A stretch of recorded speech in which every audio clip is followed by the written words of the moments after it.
Hello, and welcome to another episode of the William Branham Historical Research Podcast. I'm your host, John Collins, the author and founder of William Branham Historical Research at william-branham.org, and with me I have my co-host, minister, and friend, Chino Ross, pastor and the voice of the Understanding Scripture and Truth by Chino D. Ross YouTube channel. Chino, it's good to be back and to talk about all things leg lengthening and all things Hobart Freeman.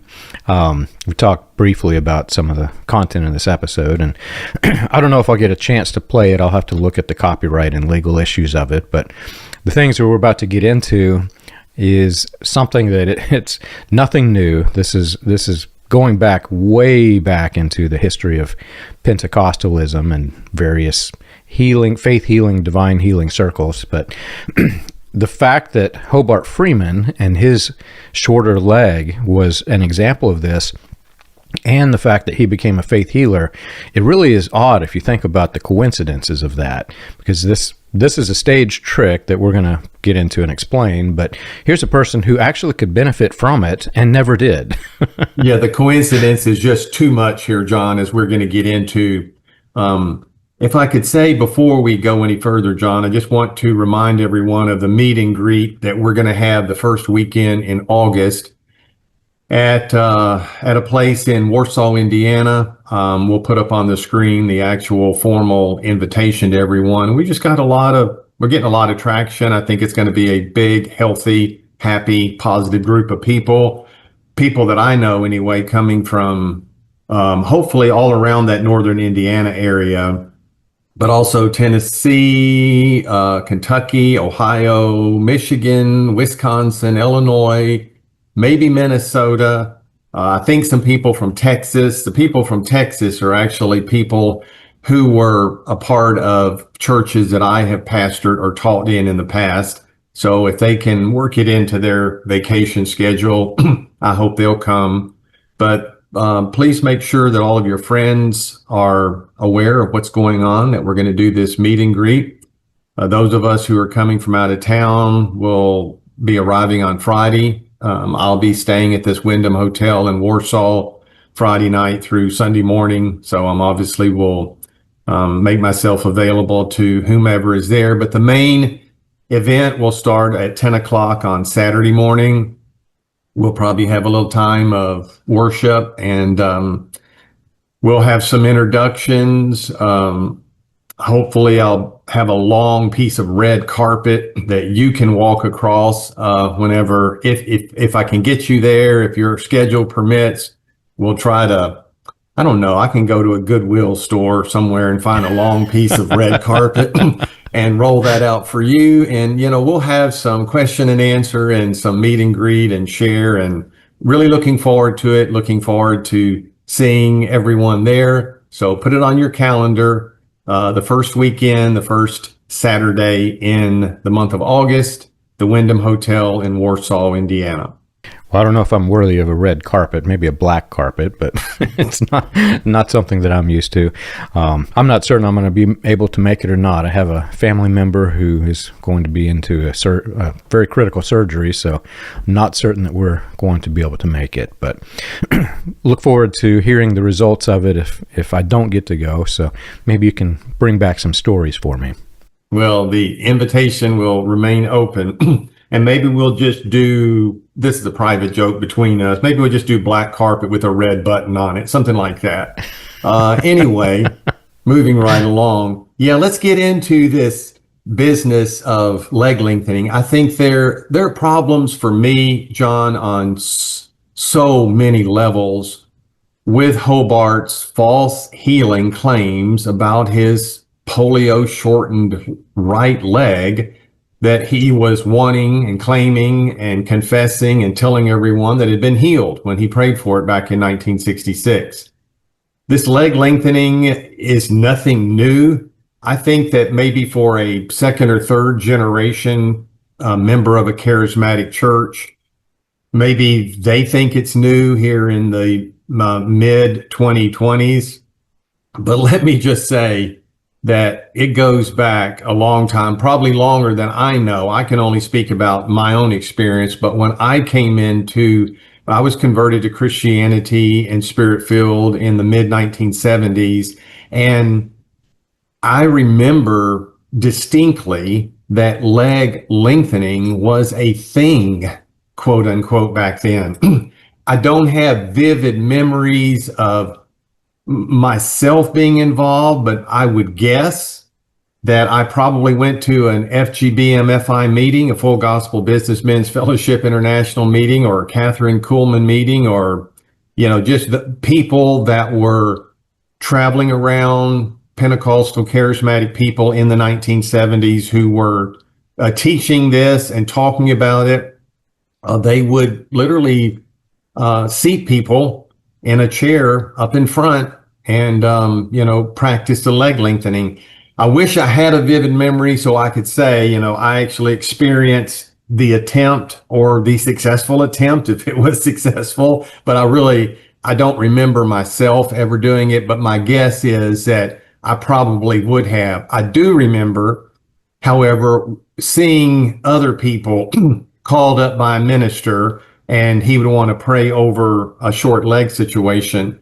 And I was even a part of a church that was somewhat of a satellite church from Faith Assembly. No Faith Assembly ministers ever traveled down there to teach in this church, but the minister, this was in Memphis, whose name was Ken Hall, was definitely heavily influenced by Dr. Freeman and other people, but he had really picked up this so-called faith message from Dr. Freeman and, had started just a small group of people in Memphis. It was a very small church, but in my teenage years, I was a part of that. And so what I remember about this minister, Pastor Ken Hall, and he had some Bible training in Southern Baptist Seminary down in, I think, in New Orleans, but he was not very knowledgeable about the Bible. And meeting Dr. Freeman, I think, unfortunately made him less knowledgeable because it allowed him to mix all of this craziness in with maybe some good formal training and teaching he had received earlier. And I remember him sitting people down, and I remember him even saying he had never met anyone who didn't have a short leg. This was such a common thing in their services that if you didn't have any other thing to be prayed for, they would say, well, come up and for your short leg. And people would go, I would look, do I have one of those? I don't know if I have one of those or not.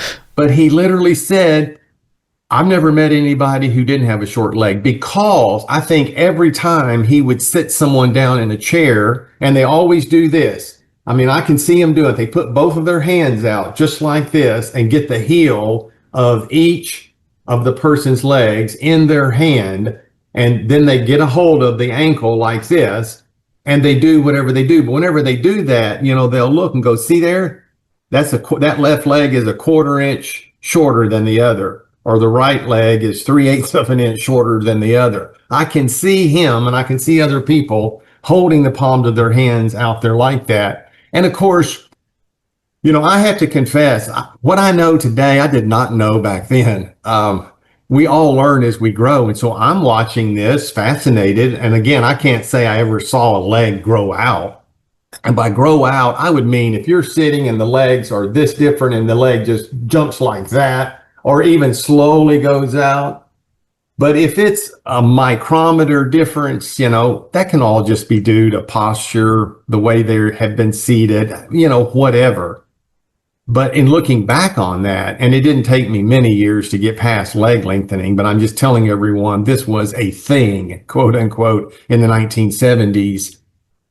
If what Ken Hall said and what all the ministers were practicing is true, like everybody has a short leg, then that is telling me that God somehow left out some of the growth hormone in every human being so that one leg is shorter than the other. I mean, I just want people to ask themselves, does that make any sense?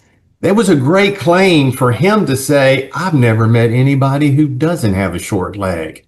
And everybody immediately just questions and say, well, I don't want to be the odd person here in this meeting and be the only person with two normal legs. I don't want to be the odd person out.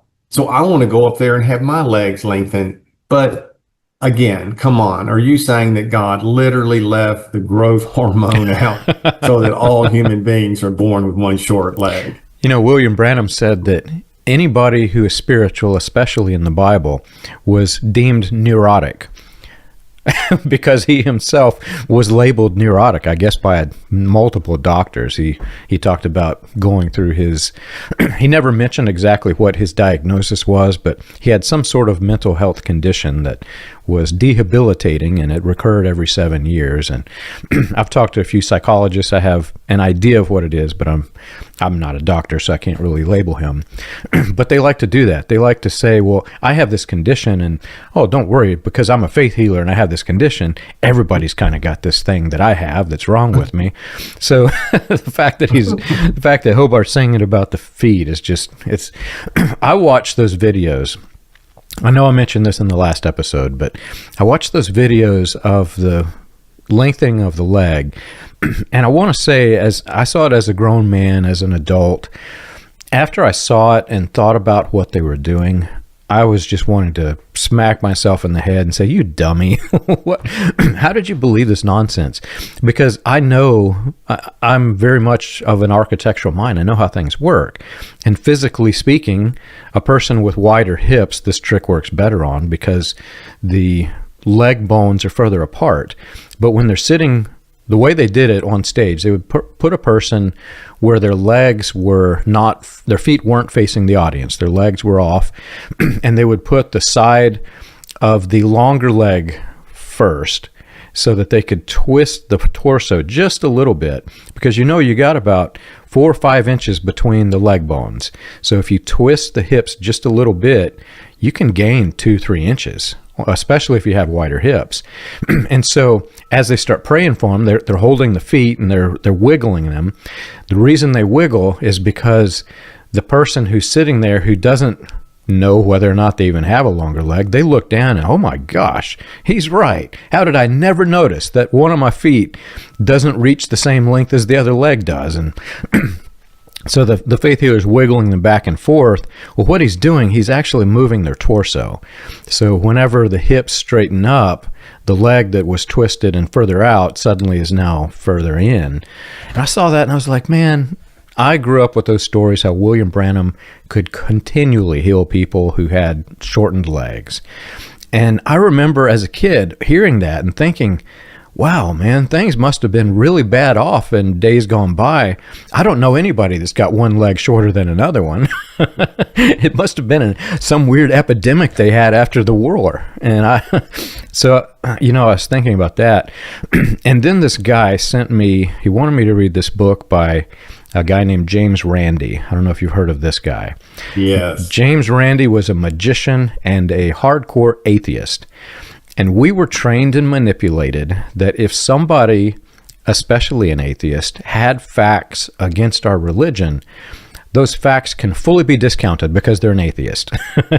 And I was of that mindset. So I was like, yeah, I'm not going to read this. This guy's just trying to give me, it's Satan trying to influence me. That's what I thought.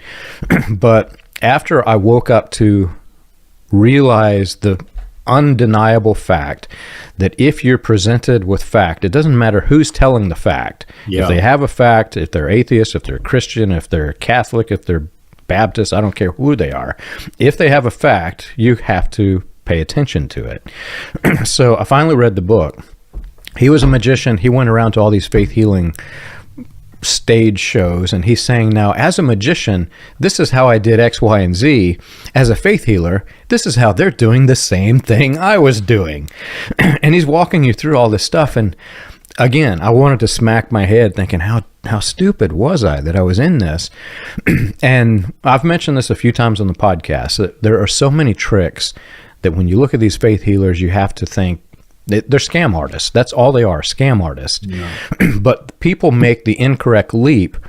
Just because you call out a scam artist doesn't necessarily mean that you don't believe in that God heals and you don't believe in healing.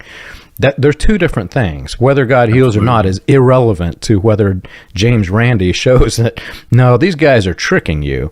You have to worry about the fraudsters. Yeah, facts are facts. All truth is God's truth. Doesn't matter whether it comes from a Christian or an atheist. A fact is a fact. But that's one thing these groups do a good job of training their followers against. That if it disagrees with their teaching, then as I quoted what Hobart said last time, they are lying facts, which is a contradiction in terms. It's a fact, but it's a lying fact. They just don't want to admit to it. And you know, what a terrible situation, John, and I totally agree with your last statement. I do not deny the power of God or the present day appearance and occurrence of miracles. But what's happened with this, they're shortchanging God's people by faking all of this stuff. I mean, when you look at this whole leg lengthening business, it's like a watered down version of the New Testament accounts where Jesus healed the lame. I don't see any leg lengthening happening in the Bible, but I do see people who were lame from birth being healed. So this to me is just like a watered down modern knockoff, you know, a cheap version, which isn't even true, of a valid New Testament account. We know in John 5, Jesus met the man at the pool there who was lame, couldn't even walk. And Jesus healed him. Peter heals the man at the gate beautiful. The Apostle Paul in Acts 14 heals the lame man born lame from his mother's womb in the city of Lystra. And there are other accounts besides the actual ones that detail a particular person who was lame and who was healed. There are other accounts in the New Testament where it simply says that the people from the countryside brought all the halt and lame and withered and laid them down at Jesus' feet, and he healed every single one of them.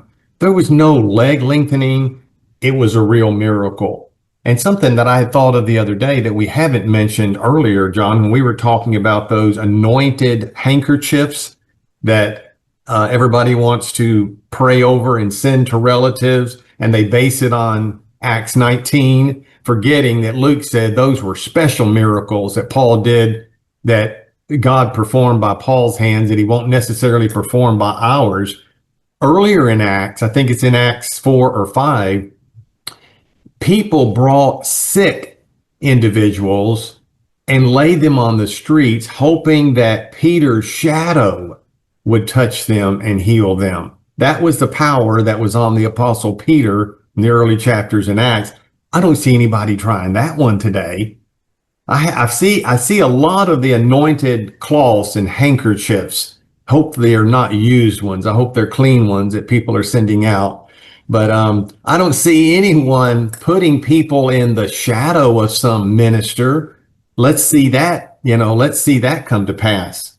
But on the leg lengthening, John, one of the earliest interviews you and I did, it's been over a year ago. You go back and look at them, because I remember, because I know who said it, bless her heart, when she said it. It was a pastor's wife of a Freeman Satellite Church. She jumped right on there and said, "Oh, my leg was lengthened. I had my leg grown out, and I have witnessed others that it happened to." She was a part of a church down in Alabama that was a hardcore Freeman church. And I know the people there. I knew the minister.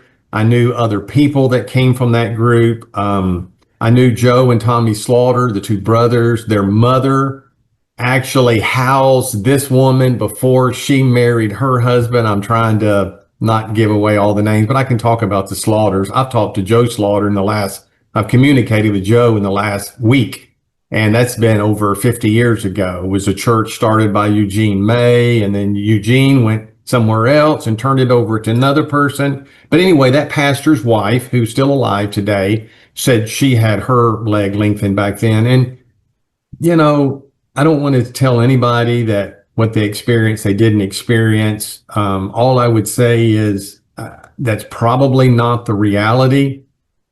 Even though Ken Hall said everybody has a short leg, I don't think that's true. I think if that's true, you would walk around everybody would be wobbling back and forth like this. You wouldn't be able to have a steady gait. And, nobody does that except a person with a short leg.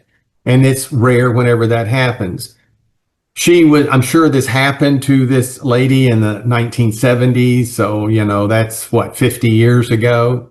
And she probably didn't have a short leg. She probably had her hips adjusted by the minister who was praying for her. But it's almost, to me, John, it's almost taken on, because it has gone on for so many years, it's almost taken on a life of its own. You hear sometimes about urban legends. I think this is something of a charismatic legend. I know as a professional fishing guide, there is one particular fishing legend. Let me share this with you. You may have heard it, you may not have, but every fisherman has heard of it. And people tell it like it's true. And here's how the story goes. Yeah, my friend has a friend who had a friend who was a diver. And he was below one of those dams on one of the big rivers like the Ohio or the Mississippi and the Missouri. And he saw catfish down there as big as a Volkswagen. Well, that has been told thousands of times. And the largest catfish ever caught in this country is like 150 pounds. It's not as big as a Volkswagen. But that story gets told, and it gets told over and over. And you have heard it from many different sources. So it's not like in your mind that this person is trying to deceive me, because you say, well, yeah, I remember such and such told me that, and this other person, and I was even traveling in another state and I heard that same story.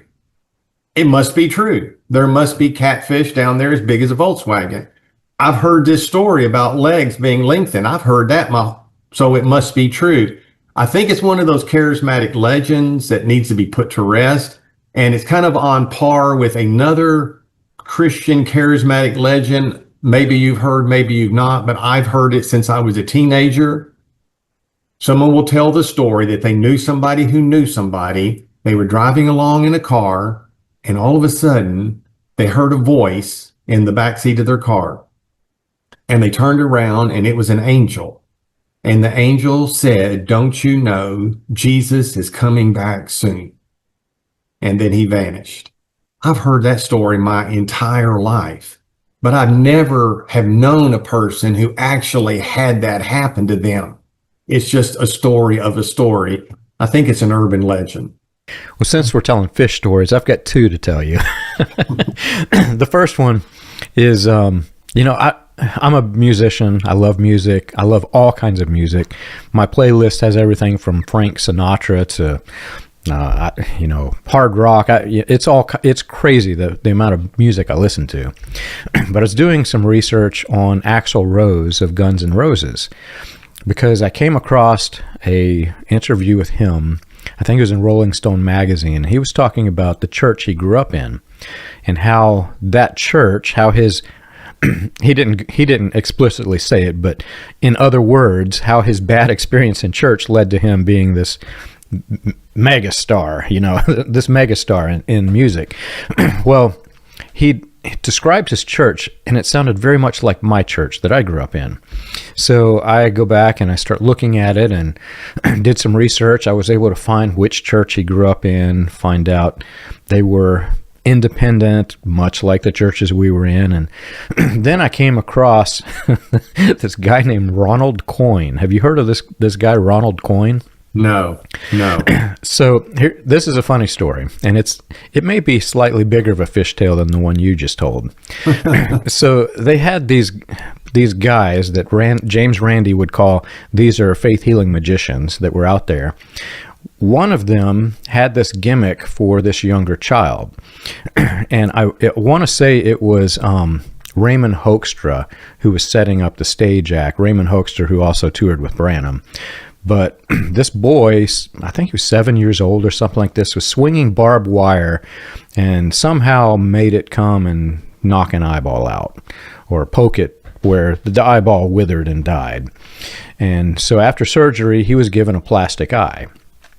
So rather than like any other normal church, pray that God help the child who now has the plastic eye, as a normal church would do, they made a stage act out of him, wherein he could put a patch over his good eye and see through his plastic eye. And people would come up during these. I mean, picture this. This is like a normal church service that this guy would do this. They would have a line where people walk up and hold up an object, and he could see it through his plastic eyeball. And this was supposed to be in the name of God. Well, that was a latter-rain stage act, which means that Axl Rose was in a latter-rain church, which means he's like, what? He's two steps away from Branhamism. So the similarities are a little bit odd, but that's what happened. They wanted to do these abnormal, unusual things, and people would just fall for it like crazy. And I want to say it was like a year after this, I had people who had escaped Branhamism, and one of Branham's sons, he's dead now, but he's well respected even outside of the message community. He was touring and having these conversations with young folks, and somebody sent me a video of it. And he told this story. He said that there's this guy in this army, and the guy was asked to go work on the truck and move the truck over to another hill or somewhere to work on it. And the guy got down there, and they had played a joke on him. There's no engine in the truck. And he kneeled down and prayed for it. And by God, that truck started right up with no engine in it and drove to the other hill. And all the kids are, praise God, praise God. Oh, I can't believe God can do this. Well, I looked at it and I thought, when I started my IT career, there used to be these email jokes that went around, and it was the climax of the joke that went around the internet.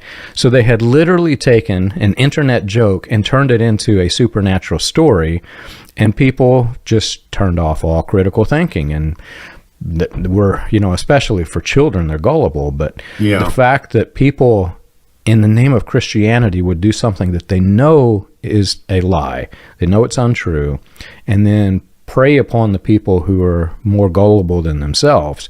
It's really sad to think that they could do this.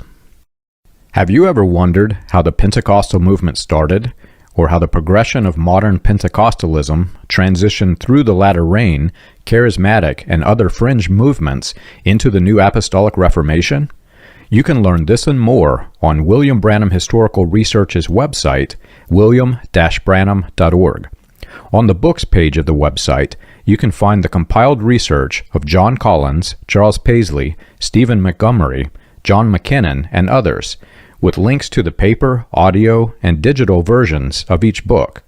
You can also find resources and documentation on various people and topics related to those movements. If you want to contribute to the cause, you can support the podcast by clicking the Contribute button at the top. And as always, be sure to like and subscribe to the audio or video version that you're listening to or watching. On behalf of William Branham Historical Research, we want to thank you for your support. What I keep stressing in all this, John, is, as we said earlier, we both believe in the miraculous and the supernatural. I strongly and firmly believe in it for today. But this type of charismania cheapens. What it does is it cheapens the reality of the true biblical miracles that happened in biblical days and that even happen today. It just cheapens all of that. All of this emphasis on dreams and visions, like you can go and take a class for $499 and learn how to dream and interpret dreams. None of that is biblical. That is horrible stuff to do. But the Bible is very clear that God has spoken not just to prophets and apostles, but to ordinary people through a dream or through a vision. But it's an occasional thing that might happen a few times in your life. And maybe it doesn't happen at all in your life, but maybe it happens in the life of someone you know well. And it's happened once or twice, but it is not an everyday experience. It is not something you can go to school and learn how to have a vision. I mean, that's just a contradiction of the whole purpose of God supernaturally doing it. And the same is true with with these healings. I know there have been healing classes where you can go, sign up, pay your $499.99 and learn how to heal the sick. There's no such thing as that. God can heal the sick, does heal the sick, often uses a person through whom he works to heal the sick, but there are no classes involved. That's not the biblical way to go about it at all. And I think it cheapens the whole experience. So I know that people, when they first hear something like what you and I are saying, when you first read Randy's book, you're a little bit afraid to believe.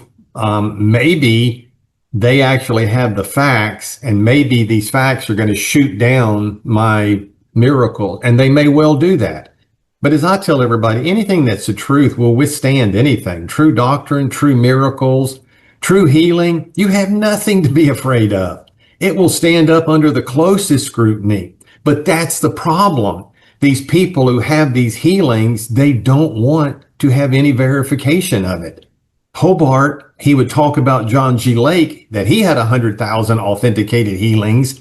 But if you ever ask, so much as asked for, medical, at the hospital, doctors, proof, prior and post, him praying for someone, oh, that's a sign of unbelief. That's a sign of unbelief. You just have to trust God. No, I totally disagree with that. I think, again, that cheapens the true experience, and it also just leaves this door open to emotionalism, personal, subjective experiences and feelings, and that's what people have, and maybe even some demonic stuff that might be happening. But I know a lot of it, it's just emotional stuff. People, I can only imagine, John, being in a big healing crusade, which I wasn't alive in the days of A.A. Allen and Jack Coe and William Branham and Oral Roberts. But to be in an old-fashioned tent revival with 15,000 people there on chairs and a sawdust floor and the organ playing and the minister up there sweating and hollering and running around on the platform and slapping his hands on people and saying they're healed.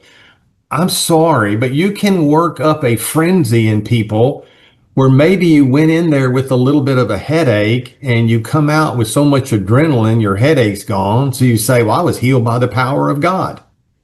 But again, please, people, let's don't cheapen the things of God. Most headaches are just normal experiences caused by a variety of factors that you can take care of yourself. It is so ironic that we are talking about leg lengthening, and of all people, Hobart had a critically short leg. So if that was a valid experience that people could have themselves seated in a chair and pray for their leg to grow out, he would be a prime candidate. As we've said, all these other people that have one leg a quarter inch shorter because they're sitting awkward in the chair, you didn't have a short leg. So stop all that nonsense. Just stop that. Give that up. And say, no, I was tricked and fooled. Hobart Freeman definitely had a short leg. That was verifiable. He knew it. Everybody else knew it. The doctors knew it. I'm sure it was in, childhood x-rays or whatever. He contracted polio in 1922 when he was 2 years old. He had a short leg. So here is the perfect example, the perfect test case for God to lengthen a leg and do it with Dr. Freeman. But did it happen? No. So not only is this leg lengthening not biblical, in the second place, when you look at Dr. Freeman's experience himself, even though he taught it, even though he said that God is lengthening legs, he says it on all of the early tapes. It's like I said earlier, get in on the act. This is the thing, quote unquote, happening in the 1970s. God is lengthening legs. Even though he said that, even though he was wanting and hoping and praying for a leg to be lengthened, he had a special shoe made for himself. He had to have one his whole life with a lift in it so that even though he still walked, if you watched him walk to the podium, he had a very, very slight limp, because I don't think even a shoe with a lift in it is going to be like when God creates you and you have two legs that are the same length. It was still discernible to the discriminating eye to see the limp. Even though he had this belief about healing of short legs and taught others about it and taught others how to act their faith in cases where they were believing God, I just had a huge problem from early on with the fact that he didn't do what he taught others to do. And it was very disappointing for me. It was one of those early things in my 20s. Because I had heard his tapes, I knew that he had a short leg, and I knew that he was carrying around in the trunk of his Cadillac. You played some of these clips last time, a pair of normal shoes. And so my little untrained, ignorant, but curious, 22-year-old mind would say, now wait a minute.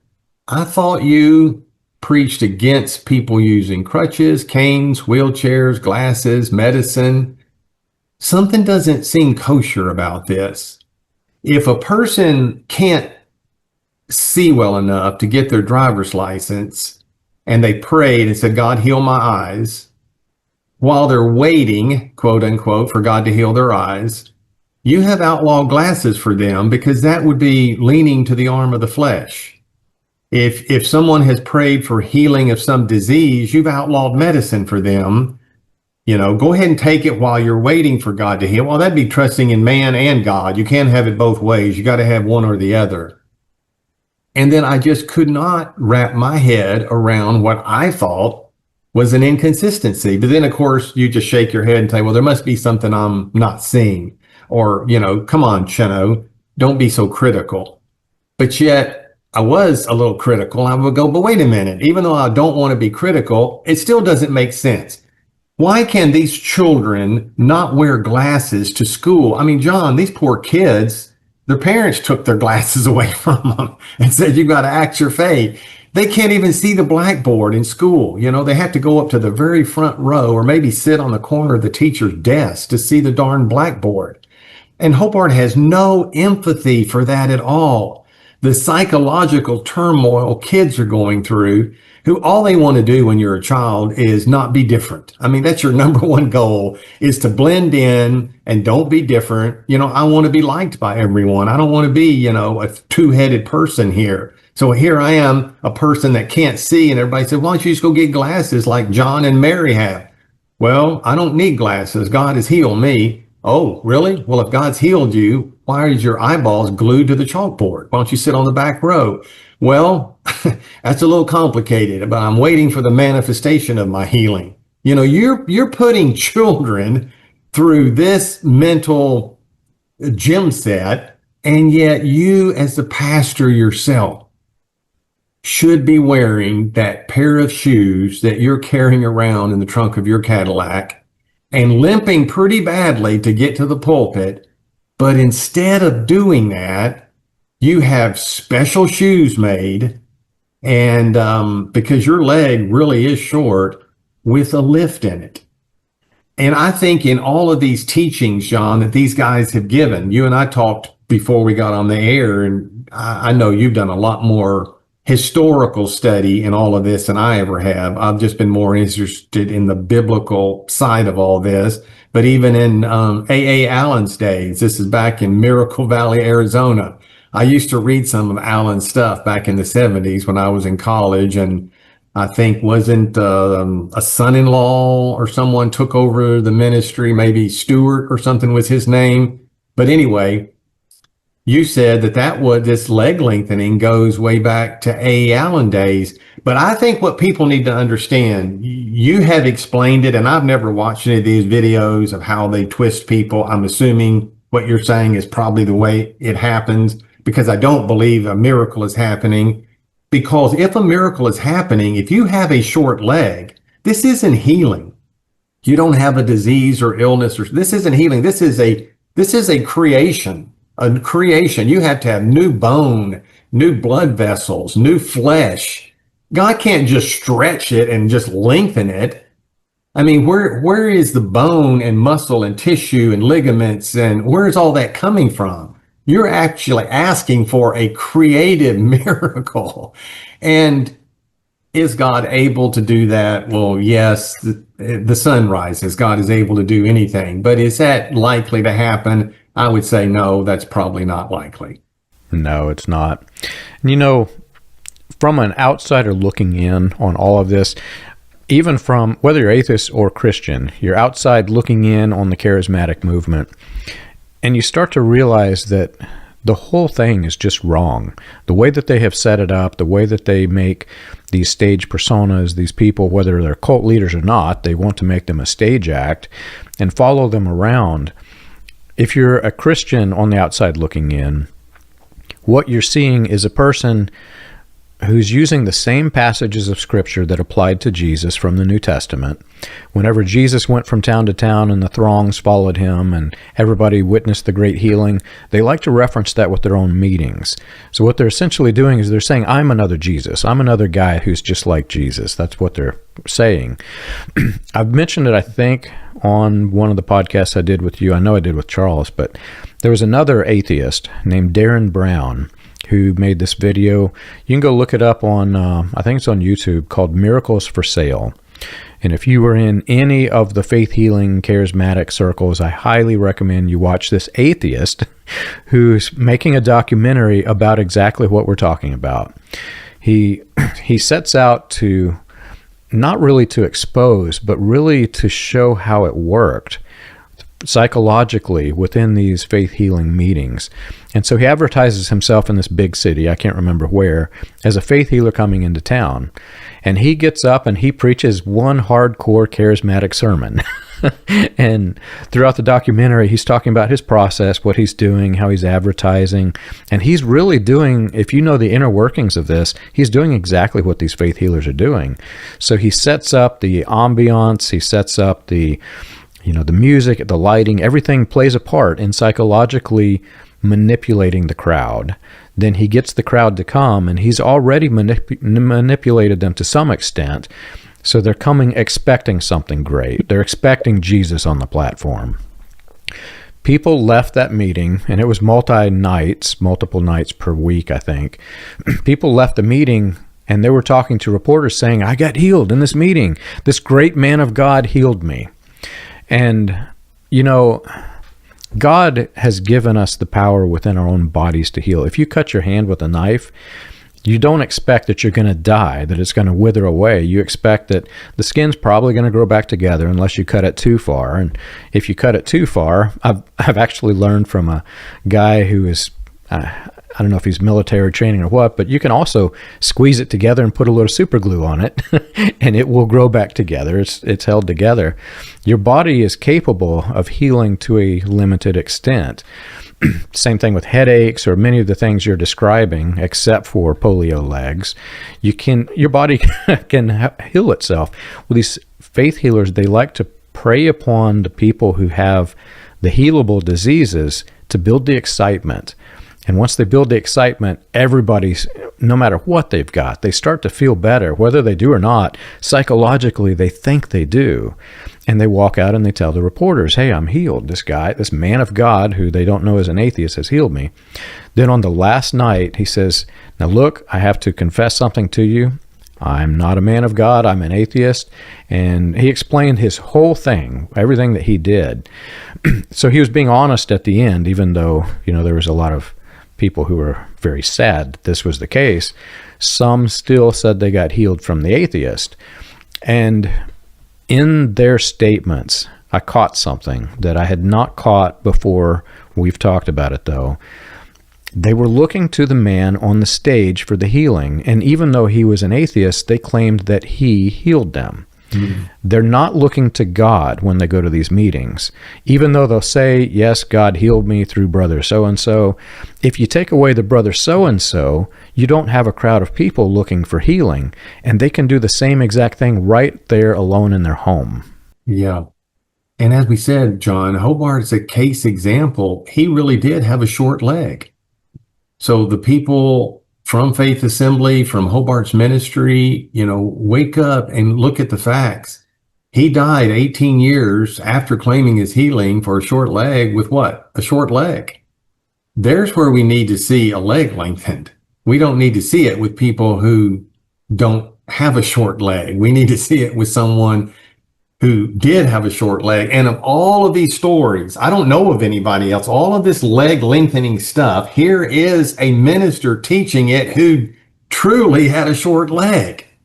This would have been the prime example for God to show that he lengthens legs. But it didn't happen with Hobart. And it was very disappointing for me as a young person to hear him say that I'm carrying around my new pair of shoes in the trunk of my Cadillac. And he didn't even hide the fact that he was carrying the new pair of shoes around. And so that presented another problem for me. And this is why I had problems early on with Faith Assembly, and why all the ministers at Faith Assembly ended up hating me, because they said, Chino questions too many things. But they took my questioning as though I'm questioning God. I don't question God at all. Zero. Everything in the Bible, every jot and tittle is the word of God. I believe all of it. I just don't believe these ministers. I just don't have a lot of faith in them. And as I said before, I trust the people in the church oftentimes more than I trust the minister. And that's just backwards, John, because if you're a minister, the qualifications of character and honesty and sincerity and a lack of guile and transparency are high, high, high. And we should expect that. We should want that. And then when we should go to a church, we should kind of be able to go comfortably, knowing this is a minister. And so the qualifications for a minister Paul gives are really high. So I can kind of go in here and I'm comfortable because I know he's met those qualifications. Unfortunately, our experience has told us, you better go in with some suspicion and reservation. And it's too bad that we have to do that. But the reason that we have to do that is our past experience has told us if you don't, someone knowingly, or I'll give people the benefit of the doubt, unknowingly will deceive you. I'm not saying that Hobart Freeman purposely sat anybody down when he used to pray for legs and manipulated legs. I don't know whether he did or not.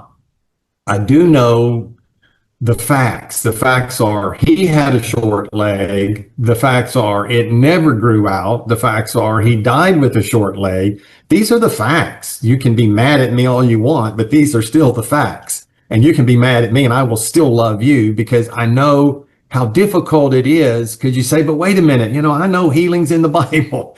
I know that too. We're not talking about what's in the Bible. We're talking about what was on the end of Hobart's foot. And it was a shoe, a special orthopedic one with a lift in it. Why, John, wasn't there a mutiny on the Bounty? I was never able to figure that out, how all those people knew Hobart had a short leg and knew that he wasn't acting his faith. I mean, and he came down strong on them. You better act your faith. And yet they knew, hey, he's carrying around in his trunk a new pair of shoes. It reminds me, I'm sure most of your viewers will know the story of Hans Christian Andersen, The Emperor's New Clothes. This is a fascinating, 200-year-old tale that has had so many applications, and it has application 100% here with Dr. Freeman. So for the people that don't know Hans Christian Andersen, The Emperor's New Clothes, it went like this. There was an emperor, and in his kingdom came two con artists. These were con artists, and they convinced the emperor that they were going to make him some new royal garments, robes, clothes. But they were such special clothes that they were invisible to anybody except to the initiated. And so if you couldn't see them, you're just stupid. There's something wrong with you if you can't see it. I mean, there is something totally wrong with you. So the two con artists set up their loom, and they're weaving and stitching and sewing together this intricate garment. And the emperor and his court are all watching, and they don't see anything, but they know I can't say something, because if I say something, that means I'm stupid. So as the con artists are sewing the clothes together, the emperor is going, "Oh, that's beautiful. That's magnificent. That's wonderful." Well, once they get the robes made for the king, now it's time for him to put them on. And he still doesn't see anything, but he can't admit it because he would be a buffoon. And so they say, "Stretch out your arms," and they put the clothes on him. And then he goes out and he walks down the street in his royal procession. And everybody out there knows, I can't say that I don't see anything, because if I admit that, then I'd be stupid. And so they all applaud the king for his beautiful new clothes, except for one child that says the emperor's naked. He's not wearing anything. What is wrong with him? And that's where we come into the picture sometimes, John. We're the only ones willing to say there's nothing there. Everybody who has said, "Oh, there's something there." And I know I have to agree with all my fellow church members. There's something there, because if I don't, they'll say, "You're not spiritual. You're stupid. You're just a buffoon." But if you would just face reality like the child did, the child said, "The emperor is naked. He's not wearing any clothes." And that's what it takes. It just takes someone who doesn't have anything to lose. Everyone else was afraid of losing prestige in the village. So it's herd mentality. You just agree with everyone else. And it took this child to say, "No, no, no, no. I don't think he has anything on," because it was con artistry from the beginning. You've heard that story, I'm sure. I have. I liken these guys more, though, to the wolf in Red Riding Hood stories, but it's just so wrong what they're doing. And, part of me feels sorry for people like Hobart. They're looking for something initially. Hobart had to have been seeking something, some sort of a healing for his leg. So I don't blame him for getting into it. But there had to have come a point in which he realized that it's probably not going to happen. I'm probably going to have to wear this shoe for the rest of my life. But I am going to come down hard on every single person who's in my congregation and make their lives miserable, because my life is also miserable. Yeah, I see a lot of that. When I look at Hobart from 1974 to 1984, wow, there's a huge difference. And I've said this before, but early in the 70s, Hobart was joyful, excited, free in his walk with the Lord. He was just eagerly anticipating everything, but, things didn't happen. He was not healed of that short leg. He was not healed of his heart condition. His hair continued to thin like mine has done. His youth was not renewed like the eagles as he had prayed for and hoped for and expected. Here's where the rubber meets the road. Most of us, when things like that happen, we're honest, and I would say just fair enough to say, maybe I need to reevaluate my beliefs. That's all you have to do, is maybe I need to reevaluate my beliefs. But Hobart had already taken such a strong stand, and he had just ruled out doctors. He said, if you pray 10 times for the same thing, you prayed 9 times in unbelief. You, Mark 11:24, you pray one time, it's settled, and then you wait for the answer. He had taken such an extremely hard stand on that for him to go back on that, I mean, that's the end of his faith ministry. You really couldn't have a faith ministry after that. It would be the end of it. And, he obviously wasn't going to do that and wasn't willing to do that. When I first started the ministry, I was a Freemanite. I had the same beliefs that Hobart did. I was real young, so I didn't have health issues like he had. I've said before, the faith and healing movement works wonderfully for people in their 20s and 30s because you don't have health issues. And when you get older, you have health issues that are just normal things. And then you realize, well, maybe my theology is not right. Now, look, there are still some people, not very many, thankfully, but some people who have continued to die down to this day. And there's just something, there's a disconnect in their mind to hold on to what you think is a promise of God, which really isn't, or it would have happened. God is faithful. If God has said something that he's going to do, he's going to do it.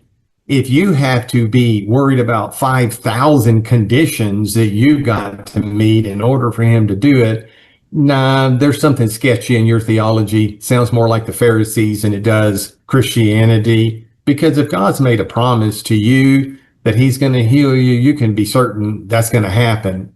And even if you get in the way a little bit, God is so big and God is so loving and so kind, he'll still heal you.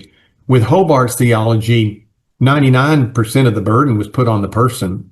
You have to say the right thing and confess the right thing and endure and hold on and not make a negative confession and not think negatively, and then rid your house of any vestigial remains of medicine or medical science. Or have you ever been involved with a Ouija board or gone to a seance or watched, Rosemary's Baby movie or whatever? You can have all of these open doors, and it's all of these secret open doors which have allowed evil spirits to come back in your life, and that's why your healing is not manifested. And we'll talk hopefully in future podcasts about Dr. Freeman's views on demons and deliverance.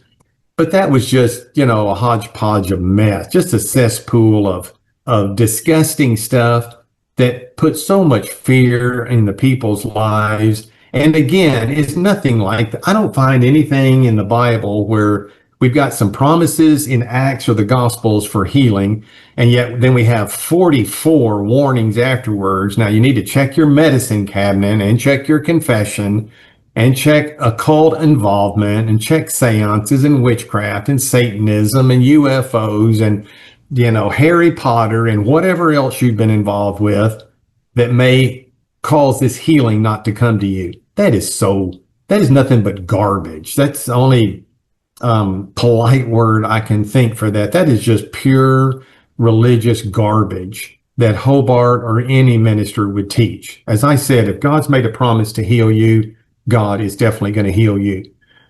But he didn't, Hobart, and I don't know why people didn't open their eyes to see it all, John. And then to end with today, to compound the issue, he kept leading the people on. You also played in the end of our last interview together some clips from messages where Hobart was just flaunting the special place that he had and the special place that his healing would have for like the entire church, as though you're a special person and your little short leg is some big deal. Other people were dying of treatable illnesses. You can live with a short leg. That's not going to kill you. And he obviously did live with it for a while. But then he began telling these stories. Well, such and such had a vision, and they confirmed my healing. And then he went on other message to say there have been as many as 20 visions seen by at least 20 different people. My eventual leg lengthening healing has been seen by 20 different people in vision, confirming that it's going to happen.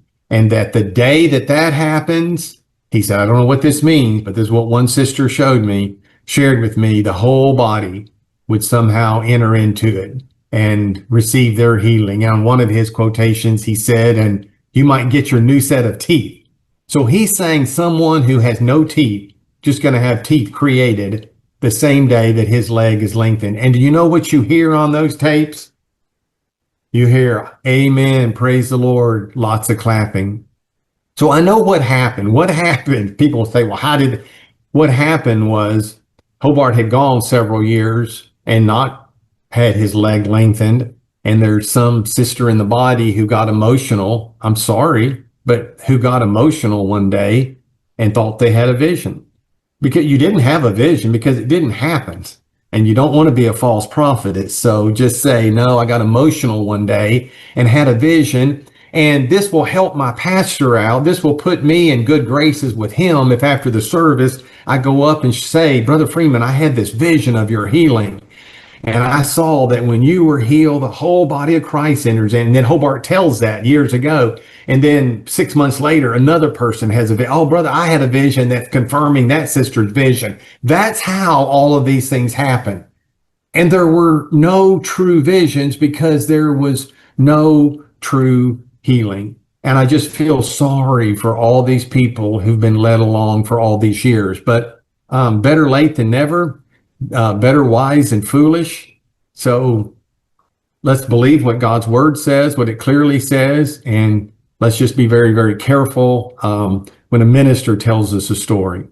Yeah, I feel sorry for the people too. Anybody who has been in this sort of thing, it's, even though they should have been critically thinking, they should have been able to filter this out. The problem is, like you said, they're part of the herd. And once you're in the herd, it doesn't matter if the emperor has clothes or not. The herd all somewhat agrees, and it's a very complicated problem that becomes. And I was part of that problem, so I understand it.